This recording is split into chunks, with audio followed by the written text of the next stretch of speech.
তুমি যদি একটা কন্টেন্ট ক্রিয়েটর হয়ে থাকো তাহলে ফন্ট কতটা জরুরি তা তুমি ভালো করে জানো। কারণ একটা ইউটিউব ভিডিও ভাইরাল করতে হলে দরকার একটা ঝাকাস থাম্বনেল, যেটা দেখে মানুষ সিদ্ধান্ত নেয় যে ভিডিওতে ক্লিক করবে কি না। আর সেই থাম্বনেলের আসল হিরো হলো ফন্ট, যেটা বাংলা হোক বা ইংলিশ। সঠিক ফন্টই তোমার কন্টেন্টকে করে তুলবে আলাদা, প্রফেশনাল আর চোখে পড়ার মতো। আর এই ভিডিওর মধ্যে আমি একটা সিক্রেট ওয়েবসাইট দেখিয়েছি যেখান থেকে তুমি এই ধরনের ইমোজি ফন্টগুলো ডাউনলোড করতে পারবে একদম ফ্রি। তাই এই ভিডিওটা স্কিপ না করে প্রথম থেকে শেষ পর্যন্ত দেখতে থাকো। তো সবারই প্রথমে আমি তোমাকে একটা উদাহরণ দিয়ে বুঝিয়ে দিই ফন্ট আসলে কতটা গুরুত্বপূর্ণ।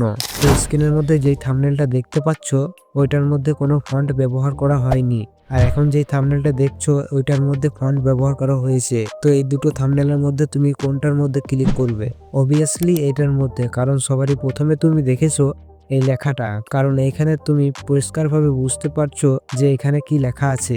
আর এটা হয়েছে শুধুমাত্র ফন্ট ব্যবহার করার কারণে। তো আশা করি তুমি বুঝতে পেরেছো যে ফন্ট ব্যবহার করা কতটা গুরুত্বপূর্ণ। তো এবার দেখবো ফন্ট কিভাবে ডাউনলোড করতে হয় একদম ফ্রি। গুগল ক্রোমে এসে সার্চ করো বাংলা স্টাইলিশ ফন্ট। এরপর এখানে তুমি অনেকগুলো ওয়েবসাইট দেখতে পেয়ে যাবে। তো প্রথমে যে ওয়েবসাইটটা দেখতে পাচ্ছ লিপিকর বলে, তো এটার মধ্যে ক্লিক করো। এরপর তোমার কাছে ঠিক এইরকম একটা ইন্টারফেস ওপেন হয়ে চলে আসবে। তো এখানে নিচের দিকে এলে একটা অপশন দেখতে পাবে ফ্রি ফন্ট বলে, তো এটার উপর ক্লিক করো। এরপর নিচের দিকে দেখলে তুমি অনেকগুলো বাংলা ফন্ট পাবে। আর এইগুলোর মধ্যে যদি একটাও পছন্দ না হয় তাহলে নিচে যেই নাম্বারগুলো দেওয়া আছে সেইগুলোতে ক্লিক করে দেখতে পারো কোথায় ভালো ফন্ট আছে। তো এই ফন্টগুলো ডাউনলোড করার জন্য সিম্পল নিচে ডাউনলোড অপশানে ক্লিক করো। এরপর এইরকম একটা পেজ ওপেন হয়ে আসবে। এখানে তুমি ফন্টের মালিককে কতজন ডাউনলোড করেছে পুরো ডিটেলসে জানতে পারবে। তার নিচে ডাউনলোড অপশন দেখতে পাচ্ছ, ওইটার মধ্যে ক্লিক করো। এরপর আমি আগ্রহী নই ওইটার মধ্যে ক্লিক করলে ফন্টটা ডাউনলোড হয়ে যাবে তোমার গ্যালারির মধ্যে। তো এরকম ভাবে তুমি ফন্টগুলো ডাউনলোড করে নিতে পারবে। আর ফন্টগুলো ডাউনলোড করার পর একটা কাজ আছে যেটা তুমি যদি না করো তাহলে ফন্টগুলো ডাউনলোড করে তোমার কোনো ফায়দা হবে না। তার আগে বলি এই সিক্রেট ওয়েবসাইটটার কথা, যেটার নাম দা ফন্ট, যেখান থেকে তুমি এই ধরনের ভাইরাল ইমোজি ফন্ট বা ইংলিশ ফন্ট ডাউনলোড করতে পারবে একদম ফ্রি। এখানে ডাউনলোড করতে তোমাকে বেশি কিছু করতে হবে না, শুধু সাইডে ডাউনলোড অপশনে ক্লিক করলে ফন্টটা ডাউনলোড হয়ে যাবে। আর যতগুলো ফন্ট তুমি ডাউনলোড করেছো সব জিপ ফাইলে ডাউনলোড হয়েছে। সেটাকে আনজিপ করার জন্য তোমাকে প্লে স্টোর থেকে জেড অ্যাচিভার অ্যাপটি ইনস্টল করে নিতে হবে।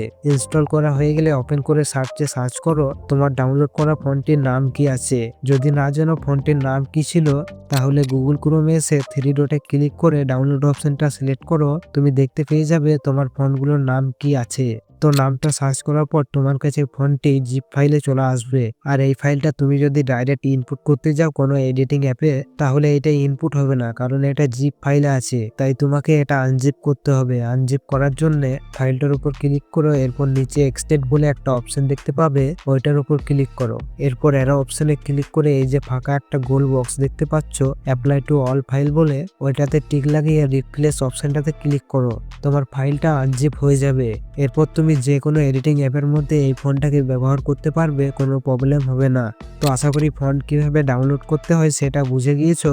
এবার পিক্সেল ল্যাবে ফন্ট কিভাবে অ্যাড করতে হয় সেটা এর পরের ভিডিওতে বলবো। তাই চ্যানেলটা সাবস্ক্রাইব করে নোটিফিকেশন অন করে দাও, কারণ ভিডিওটা আপলোড করার সাথে সাথে তোমার কাছে নোটিফিকেশন চলে যাবে। তো দেখা হচ্ছে সেই ভিডিওতে। আর যদি কোনো প্রবলেম হয়ে থাকে ফন্টগুলো ডাউনলোড করার জন্য তো অবশ্যই কমেন্টে জানিয়ে যেও। বাই।